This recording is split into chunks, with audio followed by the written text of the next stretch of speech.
The wildfires are moving quickly. This will not be a one-time event. Unfortunately, it is the bellwether of the future. Satellite images show smoke spreading over much of the Pacific coast. We know tens of thousands of people have been forced from their homes, Matt, and I know you've just learned about an arson arrest tonight.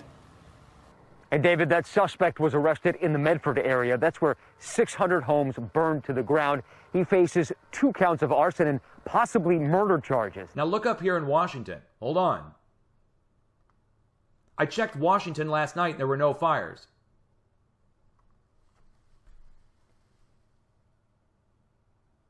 What the hell is this?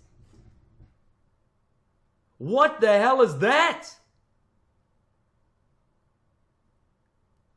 What? What? What? There's no, I mean, this rules out a person. Look how many appear all of, look. Look at that. There's no way. I mean, it would have to be, like, if it was arson, it would take an army of people to do this. Because the distances and time, and each one's a few miles wide. Each one's a couple miles wide. 1, 2, 3, 4, 5, 6, 7, 8, 9, plus half the state. I mean, this fire that just spread is absolutely unbelievable. Drought and warm air dried the brush and trees, perfect fuel for wildfires. There are higher intensity fires which are difficult to impossible to extinguish. California has seen a quadrupling of area burns since the 70s.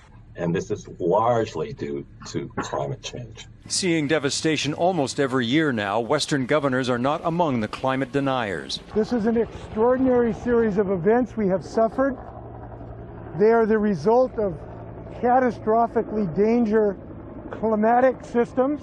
Climate advocates say all governments must look at what's happening with wildfires and act. The longer governments take to respond, the more unpredictable things are going to be, and the more destruction I think we can anticipate having to manage in our daily lives. This fire season has received less attention amid a pandemic and a cratering economy.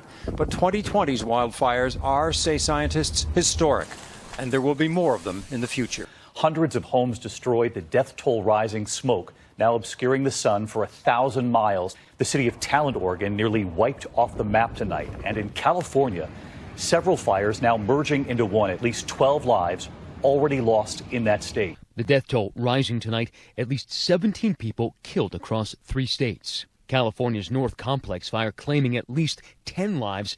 16 people are still missing. California's governor touring the staggering devastation today. The debate is over around climate change. Just come to the state of California. Observe it with your own eyes. It's not an intellectual debate. It's not even debatable. Of the raging climate-fueled wildfires. We have the most expensive lawyers in the world that will argue it out in exquisite detail. So I'm not going to add to it. So it's not one thing. It's people, it's how people live, it's where they live, and it's the changing climate, the drought, the lack of diminishing moisture, and all the rest of the things we've talked about. And the truth is, and I don't want to be giving any happy time news, we're going to have more difficulties. Things are not going to get better. They're going to get more challenging because of the continuing alteration in the climate. Observe it with your own eyes. It's not an intellectual debate. It's not even debatable. Well, needless to say, as we're watching all of this play out, the issue of climate change is central. Here's what one bioclimatologist quoted in the New York Times has said. This climate change connection is straightforward. Warmer temperatures dry out fuels. In areas with abundant and very dry fuels, all you need is a spark. It's sparks created by people, either because people are lighting fires actively or because human infrastructure is causing fires, such as downed power lines. When I say that global warming has increased the amount of fire, that is really promoted by the huge amount of sparks, the amount of ignitions that people are providing. And then there's this from Barack Obama, who's tweeted, "The fires across the West Coast are just the latest examples of the very real ways our changing climate is changing our communities." I quite literally have no patience for climate change deniers.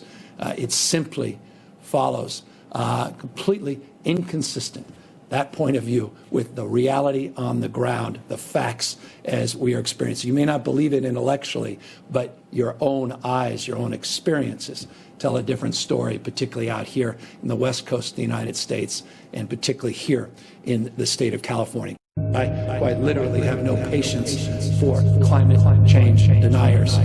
It simply follows inconsistent. That point of view with the reality on the ground, the facts as we are experiencing. You may not believe it intellectually, but your own eyes, your own experiences tell a different story, particularly out here on the West Coast of the United States, and particularly here in the state of California.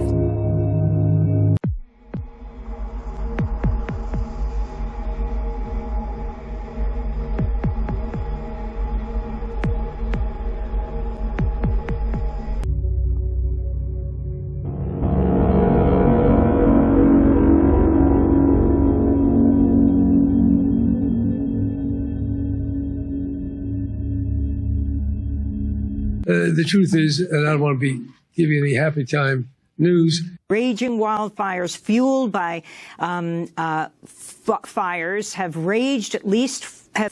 Fires fueled by charred fragments fit in brown paper bags.